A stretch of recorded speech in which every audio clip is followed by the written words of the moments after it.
I think one of the things we talk to people about too is just having a very significant emergency fund. Can you talk about that and Yeah. how that can help sometimes reduce some of the anxiety? Yeah. I mean, it's like when you are um, just living a normal life, right? You're not in fire. You have a 9 to 5. You have a typical emergency fund, 3 to 6 months. That's the rule of thumb, right?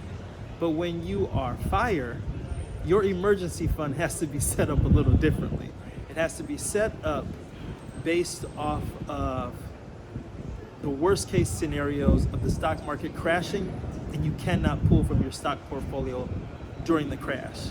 So, a stock market emergency fund is what we call it, right? It's that crash emergency fund where we've set aside money not for 3 to 6 months, but for 2 to 3 years.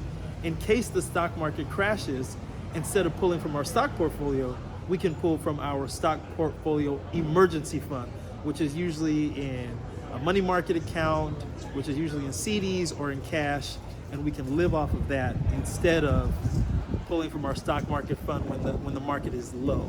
And so that's something that we set up towards the end of our journey, right? We set aside that emergency fund to live off of in case the stock market crashed. So one of the things is an emergency fund. I think that helps. And I also think if people have diversification in terms of the assets that they're drawing their income from,